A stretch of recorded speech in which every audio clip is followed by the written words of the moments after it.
video is for you if you're intimidated by the idea of speaking to your boss about getting a raise, if you've never actually negotiated hard and asked for what you deserve, you feel like sometimes you kind of give a soft number that's easy for them to say yes, but you know that your value is so much higher than what you're currently being paid. I want you to challenge yourself to go beyond your comfort and ask for the pay raise and be the person who actually initiates it outside of this timetable that they've come up with. Because guess what? The value that you're creating that value every single day, okay? That value doesn't happen only at a specific timetable. All year round, all you're doing is doing amazing things and creating value for the business. What we need is for you to go in there and ask for this raise. This video is for you. Are you ready? Let's get this money. Let's get this money. Let's get this money. Shmoney, let's do it. You ready to speak like a boss? Let's get into your most powerful story. Because your story matters. Two things. Number one, do your market research. This is a duh, like I'm not telling you anything that you don't know. You want to do your market research so you understand your positioning, so you understand where people actually are within a range of different salaries. So it's the location where you are, the kind of job role that you do, and the industry that you are. Look at the data, and that's widely available online. Honestly, you could probably even ask GPT. So you understand the range. You do not actually want to bring this up during your conversation. And the reason why is because you're one of one. And once you start bringing in examples of like, oh, well, they do this and this other person does this, you're taking the person you're persuading outside of your unique value. So you really want to stick in negotiation with what you uniquely are doing for the business. I'm not really interested. I can't talk about what, Sally over there is doing at that business, because guess what? They're not performing the way that I'm performing. I'm here to talk about me, Magogodi. And I'm also here to talk about me, Magogodi, in the capacity that like I'm beyond the range, honey. You should like what I'm paying, because what you should be paying me as one of one, that is way outside of what the traditional range is. So yes, I want to understand the market research as baseline, but I don't want to refer to it when I'm actually in conversation. Number two, you actually need to ask. Duh. It seems really obvious, but you really have to ask. You have to go in and initiate the conversation. You have to go in and ask for the raise. 63% of all workers actually never ask for a pay raise. 63. That's data from PayScale. And listen to this. This is the part that's bizarre. 82% of people who actually ask for a raise end up getting some kind of compensation. It might not be exactly what they asked for, but they actually get some kind of compensation, and that's according to LendingTree. Do the math on that. 63% never ask in the first place, and then of the small percentage of people who actually do, and those tend to be men, right? Those tend to be more experienced workers. 82% get some higher pay raise or some compensation based on what they asked for.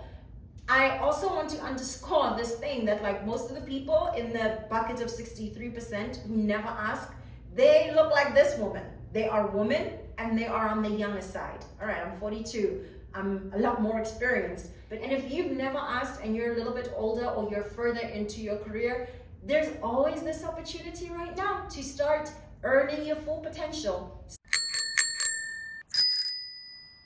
When you go in to ask for your raise, I get it. You're most likely going to be very nervous. You're most likely going to be thinking about the bottom line and how did I actually contribute to the bottom line. You're also going to be thinking about impact, right?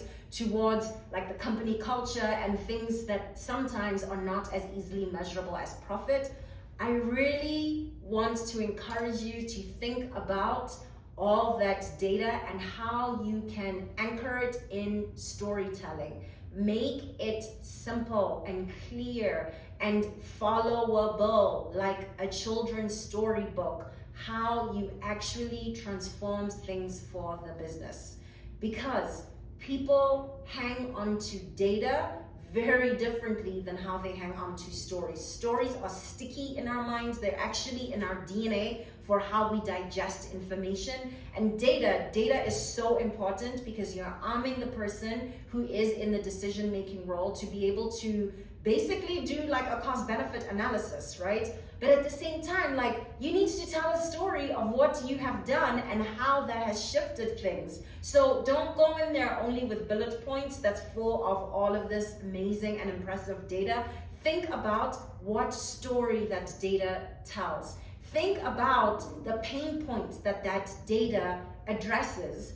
Think also about the before and after. Maybe your story is just painting a picture of what the actual problem was before you walked in, and then what that picture looks like afterwards. Yo, I created a convening that did not exist before, and that brought together some of our most important clients. And through that convening, all kinds of innovative new products now exist that we're able to, again, make a profit from because we're investing in. I've just created a whole story. I can also bring in the data, which I would if I was answering this question. This is just a hypothetical to give you an idea, but I want you to think about the data and what you have done and think, like, present it as a story and really take your time to build the story out. Because more often than not, when you go in, you just make assumptions that the other person already knows your value, already knows what you have done. They don't.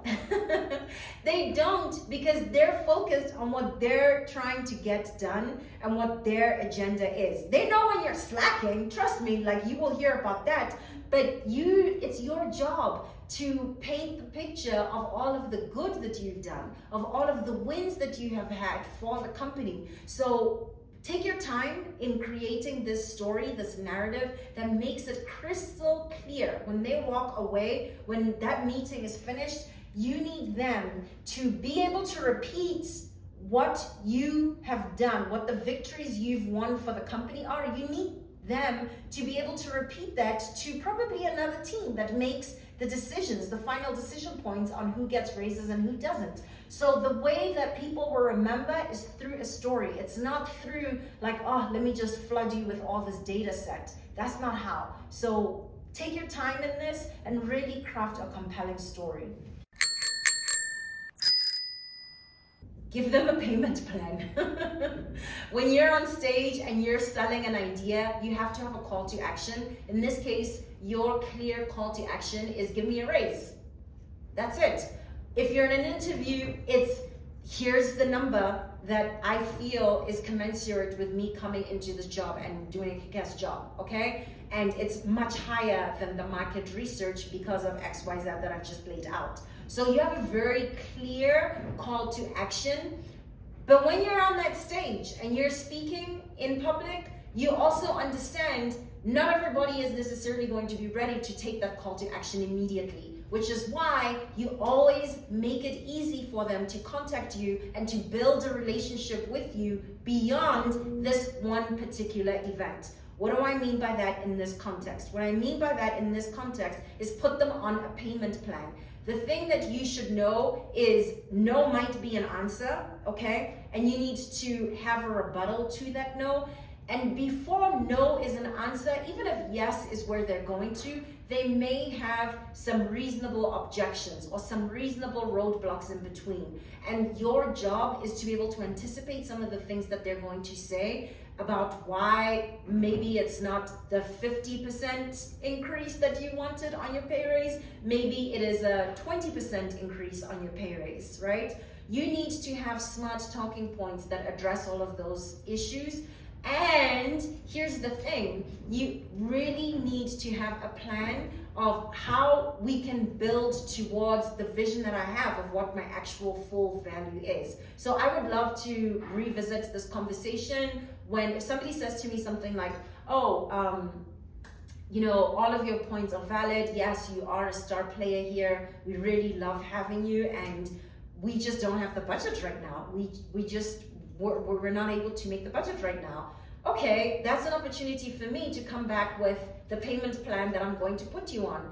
My goal, make it really clear what your career goals and how you see yourself growing within the next 6 months, year, whatever the time frame that makes sense is, and make it really clear how you would like to build towards this goal that you have that's actually commensurate with the value that you are already putting out now, right?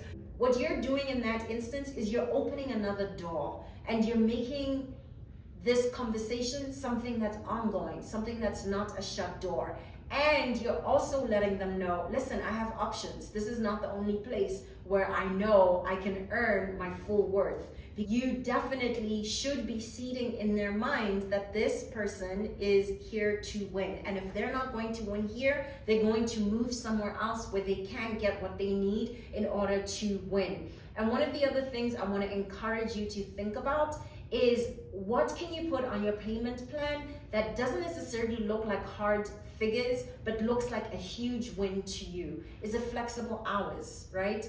Is it taking Fridays off, like so you can work on other projects? Is it collaborating with a team member in a completely different department so you can learn something that is more in line of where you're going, where you're trying to take your career than where you are right now? Think really creatively about the ways that this company can compensate you and make you whole for the value that you're bringing. That's not just about dollars and cents.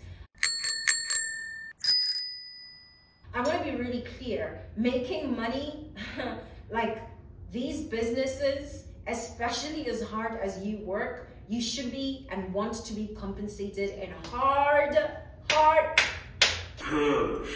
Okay, like yesterday. Cash on delivery. Okay. At the same time, you and I both know cash is not the only thing that is going to make you happy or create a culture of work that is conducive to you growing and becoming the kind of leader that you know you're capable of. So you need to pipe up and ask for the things that are going to help you thrive. It could also be asking them to send you to more conferences where you're able to learn, right? Learning opportunities. It could be asking them to pay for a coach so you can become a better public speaker, so that next time in that negotiation, you come in at them like you got hands, okay? You need to think really creatively, but you also need to think really smart about the things that are going to help you thrive. And I hope that this is really useful. I would love to know in comments, when you have gone in to ask for a pay raise, exactly how nervous were you on a scale of 1 to 10? And what helped you get over those nerves, okay? Let me know in comments if you're one of the tiny fraction of people who actually ask for a pay raise and negotiate for a pay. And if you were nervous before you asked, what are some of the things that helped you? Did public speaking and your public speaking skills come to play? I'm curious about that, because one of the things we're passionate about here is helping you recognize and utilize your public speaking skills beyond the stage. Yes, when you're killing it presenting, when you're killing it giving a keynote, but also in the moments when you're not doing public speaking. In those moments that might feel more intimate, that might feel more like things are really at high stakes, your public speaking is probably the thing that's going to move your career from where you are to that next super elevated place. I am Magogodi. If you are new here, thank you so much for watching this channel. New episodes drop every Tuesdays and Thursdays at 12 p.m. Eastern. And also, I have wonderful, delicious conversations that I'm working on right now. I'm working on them just for you with superstar women who have done all kinds of things that I'm taking notes on in their lives. Those episodes are going to drop in April, every Sunday at 12 p.m. Eastern. Again, thank you so much for being here. Let me know in comments if this was useful. Was that useful? You want to go even deeper? I'd love to support you. My coaching program can help you make money and spark action whenever you speak with intention. Book time to chat using the link in the description box below. Also, leave a comment if this video offered something you needed to hear today, or if you have a question you want me to unpack in next week's episode. Fresh episodes drop every Thursday at 12 p.m. Eastern. Hit subscribe to get a notification so you never miss a beat. Thank you so much for being here. I want you to know that your story matters. And I'm here to help you stand out from the stage to the page.